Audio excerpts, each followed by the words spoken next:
லிவிபர்ஸ் நான் கிளவுடி லக்ஷ்மி. நீங்கள் பார்த்துருக்கிறது 0 லக்ஷ்மி. சுவாமிக்கு மட்டும் இல்லை, நம்ம எல்லாத்துக்குமே ஒரு செல்ல தம்பி அப்படின்னா ஸ்ரீனி. இனிமே நான் ஒரு முறை கூட அவர்கிட்ட டிஎம் பண்ணதே இல்லை. ஆனால் எனக்கு அவர் மேலே ஒரு பெரிய மதிப்பு மரியாதை இருக்குது. ஷூட்டிங் ஸ்பாட் அப்டேட் கொடுக்குறாரு அப்படிங்கிறதுக்கெலாம் மட்டும் இல்லைங்க, ரொம்ப ஒரு நல்ல பர்சன். அது பார்க்கும்போதே தெரியுது பாருங்களேன்.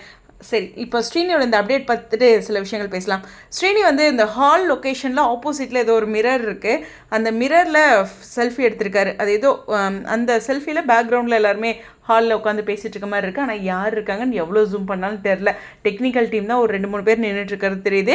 எனிவேஸ், ஷூட்டிங் வந்து விஜயோட வீட்டில் அப்படின்ட்டு ஃபார்மல் ட்ரெஸ்ஸில் ஒரு அப்டேட் கொடுத்துருக்காரு. Yes, congratulations Srini. கண்டிப்பாக வந்து அவர் ஒரு பைக் வாங்கியிருக்காரு அப்படிங்கிற ஒரு விஷயம் பாருங்களேன். ஜிபியோட கமெண்ட் செக்ஷனில் அவரை எவ்வளவோ முறை நன்றி சொல்லியிருக்கீங்க. இப்போது இன்றைக்கி ஜிபியோட மெயின் வீடியோலேயே அவர் வந்திருக்காரு இல்லையா? ஸோ அந்தளவுக்கு நமக்கும் க்ளோஸ் ஆகிட்டார் ஸ்ரீனி அப்படிங்கிற ஒரு விஷயம் தான். பல முறை நானுமே தேங்க் பண்ணியிருக்கேன். ஏன்னா அவரோட அப்டேட் ரொம்ப யூஸ்ஃபுல்லாக இருக்குது. நேற்று கூட ஜஸ்ட்டு சுவாமி காரில் போகும்போது ஒரு அப்டேட் கொடு தம்பி அப்படிங்கிற ஒரு விஷயம் சொல்லியிருந்தோம். அதே மாதிரி அப்டேட் கிடச்சிருந்தது. நம்மளுடைய பாசிட்டிவ் வைப்ரேஷன் கிடச்சிருச்சு அப்படிங்கிறது தான். ஸோ அவருடைய அப்டேட் அந்த கேஷுவலாக வந்து ஒரு ஃபார்மல் ட்ரெஸ்ஸில் இருக்கேன் அப்படின்ட்டு அவருடைய பிறந்தநாளுக்கு சுவாமிக்கு அழகாக சர்ப்ரைஸ் பண்ணார். அதுலேயுமே ஒரு பெரிய மரியாதை இருந்தது. அது மட்டும் இல்லை, அந்த எப்படி சொல்கிறதுனா, சுவாமி மேலே இருக்க அந்த பிரதர் அந்த ஃபீல் வந்து அழகாக ஒவ்வொரு இடங்கள்லையும் அவர் காண்பிச்சிருப்பார். நம்ம ஒருத்தர் கூட ஒர்க் பண்ணுறோம், அதாவது தொழில் எப்படி சொல்கிறது, அசிஸ்டண்ட்டாக இருக்கார். அப்படிங்கும்போது அப்படி அசிஸ்டண்ட்டாக மட்டும் இல்லாமல் ஒரு பிரதர் ஃபீலில் இருக்கார் பாருங்கள். அது எனக்கு ரொம்ப பிடிச்சிருந்தது ஸ்ரீனிக்கிட்ட. ஸோ ஸ்ரீனியோடைய அந்த பைக்கு ஒரு பெரிய வாழ்த்துக்கள். நேற்று ஒரு அப்டேட் கொடுத்துருந்தாரு. கங்க்ராச்சுலேஷன்ஸ். அதாவது ஒவ்வொருத்தருக்கும் ஒவ்வொரு ஸ்டேஜ் பெருசுங்க. எனக்கெலாம் வாழ்க்கையில் செல்ஃபோன் வாங்குறதே ஃபஸ்ட்லாம் ரொம்ப பெருசாக இருந்துச்சு. அப்பா இல்லாத தருணங்களை நாங்கள் நிறையா லைஃப்பில் ஸ்ட்ரகிள்ஸ் அனுபவிச்சுட்டு இருந்திருக்கோம். அது மாதிரி ஒவ்வொரு ஸ்டேஜும் பைக்கு ஒரு சிலருக்கு ரொம்ப பெருசு. காரை கம்பேர் பண்ணுறதுக்கெல்லாம் நாங்கள் நினச்சி கூட பார்க்கல அப்படின்ட்டு. ஸ்டில் என்னால் கூட இதுலேருந்து அடுத்த ஸ்டேஜுக்கு ஒரு வண்டியே வாங்க முடியல. லைஃப் இப்படியே ஓடிக்கிட்டே இருக்குது. சரி, பரவாயில்ல, ஒரு நாள் வாங்கிடலாம். இருந்தாலும் சொல்கிறேன், அது மாதிரி ஒவ்வொரு ஸ்டேஜுமே, காருமே ஒரு வாழ்க்கையில் எவ்வளோ பெருசு அப்படிங்கிற மாதிரி பைக்குமே நிறைய பேர் வாழ்க்கையில் பெருசாக இருக்கும் இல்லையா? ஸோ அந்த மாதிரி ஒரு சின்ன அச்சீவ்மெண்ட்டு அவரோட ஃபஸ்ட் மைல் ஸ்டோன் அப்படிங்கிறதான். ஸோ இந்த ஏஜில் சொந்தமாக வாங்கியிருக்காரு. அதுலேயும் நிறைய ஹார்ட் ஒர்க்குங்க.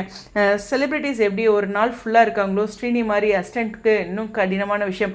அவங்க வர அந்த பர்டிகுலர் டைமில் பயங்கரமாக அவங்களுக்கு வந்து எப்படி சொல்கிறது, ஒரு ஊக்குவிக்கணும், நிறைய விஷயங்கள் வந்து அவங்களுக்கு செய்யணும். மேக்கப்பாக இருக்கட்டும், ஹெல்ப் பண்ணுற விஷயங்கள் எல்லாமே வந்து அவங்க செய்யணும். ஃபார் எக்ஸாம்பிள், நான் ஒவ்வொரு முறையும் பாண்டியன் ஸ்டோர்ஸில் ஹேமா அவருடைய லக்ஷ்மிக்கா கூட இருப்பாங்க. பார்த்திங்கன்னா அவங்க வர்றதுக்குள்ளே அந்த சாப்பாடெலாம் அவங்களுக்கு என்னென்ன வேணும்.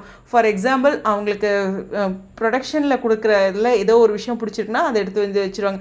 அவ்வளோ தெரியுங்க. நம்ம ஃபேமிலி மெம்பர்ஸ் மாதிரி இந்த அசிஸ்டன்ட்ஸ்லாம் வந்து நமக்கு என்ன பிடிக்கும். ஃபார் எக்ஸாம்பிள், புளிக்குழம்பு பிடிக்குன்னா அங்கே இருக்க புளிக்குழம்பு வீட்டிலேருந்து கொண்டு வந்திருப்பாங்க. அங்கே இருக்க புளிக்குழம்பு எடுத்துகிட்டு வருது, 2 அப்பளம் எடுத்துகிட்டு வர மாதிரி ரெடியாக அவங்க வர அந்த குட்டி ஷார்ட்டில் அவ்வளோ ரெடியாக அந்த சின்ன பிரேக்கில் அவங்களுக்கு கவனிப்பாங்க. அவ்வளோ பார்த்து அது மாதிரி சுவாமியும் அவ்வளோ பார்த்து கவனிக்கிறார் ஸ்ரீனி. இது ஸ்ரீனிக்கு மட்டும் இல்லை, ஒவ்வொரு அசிஸ்டண்ட்டுக்குமே அவங்க வந்து எவ்வளோ எஃபர்ட் எடுத்திருக்காங்க அப்படிங்கிற ஒரு விஷயம் இருக்குது. அவங்களுக்கு முன்னாடியே ரெடியாகி அவங்க கூடவே வீட்டுக்கும் கிளம்பி இந்த 15 நாள் வந்து அவங்க நிழலாகவே இருந்துட்டுருக்காங்க.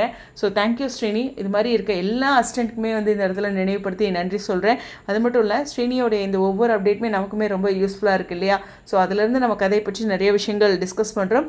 சொல்லணும், மீண்டும் நம்மளே அறியாமல் நம்ம மனசுக்குள்ள அவர் தம்பியாக இருந்துட்டுருக்காரு. அவங்களுடைய கருத்துக்கள் ஸ்டேடியம்.